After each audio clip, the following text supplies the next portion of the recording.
विठल भगवान के एक भक्त हुए, उनका नाम था त्रिलोचन दास। क्या नाम था? त्रिलोचन दास। त्रिलोचन दास जी के कोई संतान नहीं थी। 35 वर्ष, 40 वर्ष, 50, 60 वर्ष के हो गए पति पत्नी। अब बोले अब तो ठाकुर जी की शायद यही इच्छा है कि हमारे संतान ना हो। कोई बात नहीं देवी, अब इतना धन कमाया, इसका क्या करें? तो दोनों पति पत्नी ने एक अन्न क्षेत्र खोल दिया। अन्न क्षेत्र जानते हैं? कोई भी आओ, दर्शनार्थी तीर्थ यात्रा करने वाले आओ, बैठ के प्रसादी पाओ। दोनों पति पत्नी सेवा करते थे, पत्नी बनाती थी और ये परोसते थे। तो 1 संत, 10 संत, 20 संत, 100 संत, 200 संत इनके यहां आने लगे। अन्न क्षेत्र चलता था पंढरपुर में। बूढ़ा बुजुर्ग शरीर हो गया दोनों का, लेकिन सेवा खूब भाव से करते थे संतों की। तो एक दिन दोनों पति पत्नी पंडरीनाथ भगवान का दर्शन करने गए और विठल भगवान से बोले, हे विठल, आपने हमको पुत्र तो नहीं दिया, आपकी इच्छा, लेकिन एक सेवक ऐसा दे दो जो हमारी ये संत सेवा में सहायता कर सके, क्योंकि हमसे होता नहीं है। अब शरीर वृद्ध हो गया है, आप ही कृपा करके कोई ऐसा सेवक दे दो हमको जो इन संतों की सेवा कर सके, थोड़ा भोजन भी बना लिया करे, परोस भी लिया करे।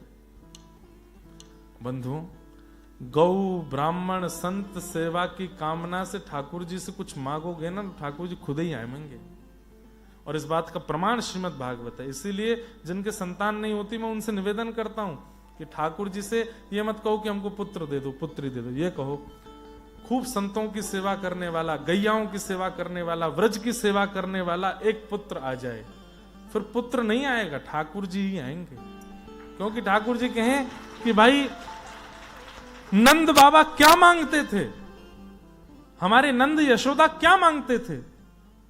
गौ ब्राह्मण संत सेवक, गौ ब्राह्मण संत प्रतिपालक, एक संतान हमारे घर में जन्म ले, विष्णु आराधनार्थाय। तो भगवान बोले कि फिर तो मैं ही आऊंगा और किसी को नहीं भेजूंगा। जन्म लिए देवकी के यहां, लेकिन आ गए नंद बाबा के यहां। क्यों? गौ ब्राह्मण संतों की सेवा के लिए सेवक मांगा है, तो मुझसे अच्छा कोई नहीं। तो त्रिलोचन दास जी अपनी पत्नी के साथ गए, विठल भगवान से बोले कि एक सेवक दे दो, और निवेदन करके आ गए। ठाकुर जी बोले मैं ही आऊंगा। अगले दिन महाराज एक छोटा सा बालक सिर पर बढ़िया स्वाफा बांध करके और एक गले में एक माल जनेऊ पहने, ऊंची सी धोती, मटमैली सी धोती, ज्यादा शुद्ध पवित्र सी नहीं है, लेकिन नेत्रों में बड़ा आकर्षण है, गाल बड़े सुंदर हैं और आकर्षक रूप है, लेकिन देखने में लगता है कि कोई दीनहीन बालक है, शायद माता पिता होंगे भी नहीं इनके। द्वार पर आके खड़े हो गए और त्रिलोचन दास जी से बोले, अरे कोई है? अरे मैं आयो हूं, मुकु कछु सेवा चाहिए, आप जो कहेंगे सब करनो आवे मुंह पे, आप जल्दी से उन्हें मुकु कछु बताए दो। त्रिलोचन दास जी अपनी पत्नी के साथ रसोई में बना रहे थे, शाम को संत आएंगे सबको पवाना। तो बोले कौन बोल रहा है? उठ करके दोनों गए तो देखा द्वार पर एक सेवक खड़ा है, एक झोला टांग रखा है, सिर पर स्वापी है, गले में एक माला है, ऊंची ऊंची धोती। आहा, बहुत ध्यान से सुनना। त्रिलोचन जी बोले, आओ बालक, कहां से आए हो?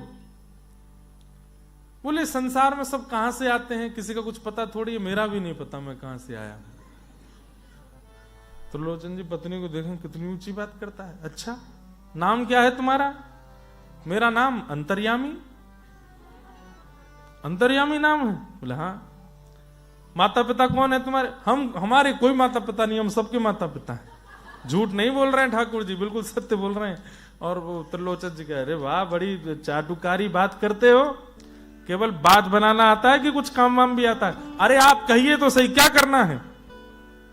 संत सेवा, गौ सेवा, वैष्णव सेवा, भक्त सेवा, इसको छोड़ करके और कुछ मत कराना, ये सब कर लूंगा। भैया हमारे यहाँ तो यही होता है, हमको और तो कुछ नहीं कराना है।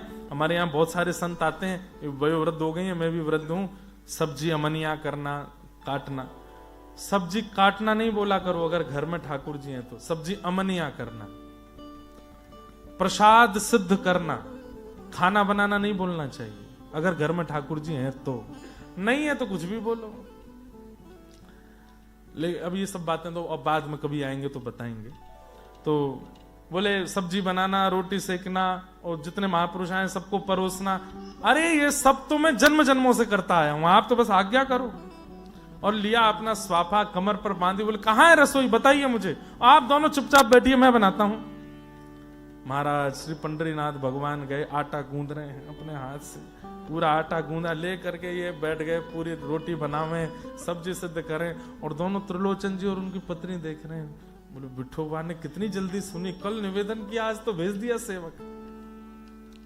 खीर बनाई, रबड़ी बनाई, सब्जी बनाई, पूड़ियां बनाई, और शाम को महाराज जमात आई संतों की, दौड़ दौड़ करके जामे, पत्तल लेकर के सबको लगामे, सबको जल देमे, सबको रोटी परोसें, सब्जी परोसें, और सेठ जी बैठे हैं। बोले आप बैठे रहो, बस मैं करता हूं सब।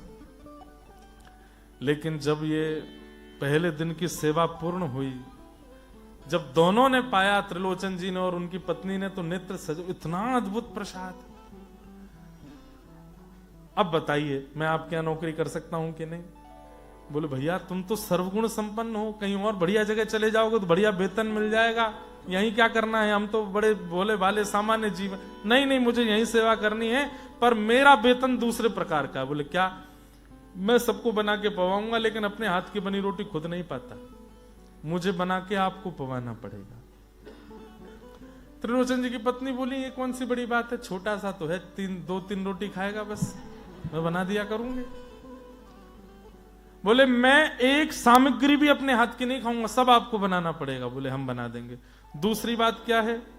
बोले दूसरी बात यह है कि मैं कितना भी खाऊं आप टोकोगी नहीं मुझे। बोले हम क्यों टोकेंगे? बोले मैं कहता जाऊं रोटी दे दो दे दो दे दो, तो देते जाना जब तक मेरा पेट ना भरे। हाँ दे देंगे, इसमें कौन सी बड़ी बात है, ज्यादा से ज्यादा 4 खा लेगा, 6 खा लेगा, 8 खा ले, 10 खा लेगा, खिला देंगे। और तीसरी बात क्या है? बोले तीसरी बात, कभी अगर आपने मुझे पेटू कहा, बहुत खाता है, पेटू है, मैं उसी दिन चला जाऊंगा। त्रिलोचन जी की पत्नी बोली मैं क्यों बोलूंगी, अरे तुम प्रेम से यहीं रहो, सब बढ़िया है। आप तो यही हो गया, पूरा डील हो गई। वो बनाते संतों का प्रसाद, और त्रिलोचन जी की पत्नी शाम को बैठती चूल्हा पे और बना करके छोटी छोटी रोटी बनावे, और थोड़ी बहुत सब्जी बना के दी, तो ठाकुर जी बैठ के बोले अंतर्यामी इसको नाक में डालूं, कान में डालूं, आंख में डालूं? अरे लाला कहां मुख में डालो, ये इतनी छोटी रोटी क्यों बनाई? बड़ी बड़ी रोटला बनाइए। अच्छा बड़े रोटला, अच्छा हाँ अभी बनाती हूँ। बड़े बड़े रोटला बनाए। ठाकुर जी तो पाते जामे 1 2 3 10 15 20 25 30 50 60 70। त्रिलोचन जी बोले देवी सब ठीक है, इससे ज्यादा इससे कम तो वो 100 संत पाते हैं, ये अकेला 70 रोटी पाता है। उसने मना किया था ऐसा नहीं बोलना।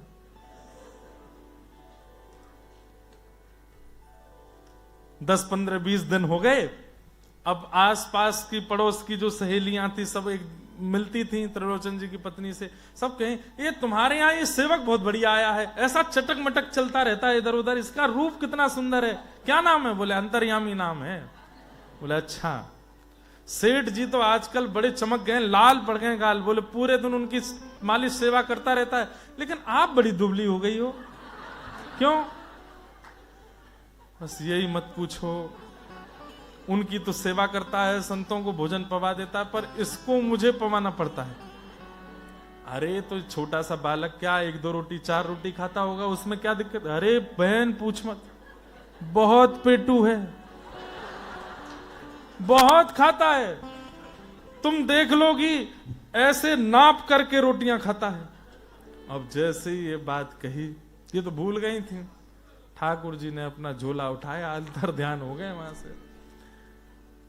2-4 दिन हो गए, त्रिलोचन जी ढूंढ रहे हैं लेकिन नहीं मिले, रोने लगे। रोते रोते विठोबा के मंदिर गए, बोले कि मैंने आपसे जीवन में कुछ नहीं मांगा, एक सेवक मिला था, इतना प्रेम से सेवा, अरे नाथ उसको देख के आपकी भक्ति बढ़ रही थी, कहां चला गया?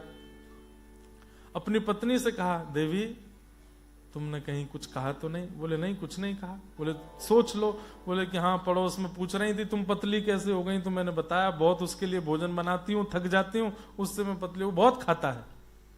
बोले इसलिए चले गए। पंडरीनाथ भगवान से जाके प्रार्थना की, दोनों चरणों में गिर करके जब रुदन करने लगे, थोड़ी देर में आवाज आई, सेठ जी। सेठ जी आवाज आई तो नेत्र उठा करके देखा तो पंडरीनाथ भगवान की जगह अंतर्यामी ही खड़ा हुआ है। और अंतर्यामी जी खड़े होकर के बोले कि अरे मैं ही आया था, मैं ही सेवा कर रहा था सब साधु महापुरुषों की। त्रिलोचन जी की पत्नी को बहुत व्याकुलता हुई कि मैंने ठाकुर जी को भोजन कराने में कंजूसी की, मैंने आपको पेटू बोल दिया, मुझे क्षमा करो ना। ठाकुर जी बोले नहीं मैया, अब बस आप दोनों की सेवा पूर्ण हुई, चलो मेरे साथ। और दोनों त्रिलोचन जी और उनकी पत्नी वहीं ठाकुर जी की लीला में प्रविष्ट हो गए। ऐसे भक्त अन्यस्य दोष गुण चिंतन माशु मुक्त्वा सेवा कथा रसमहो नितराम पिबत्वम।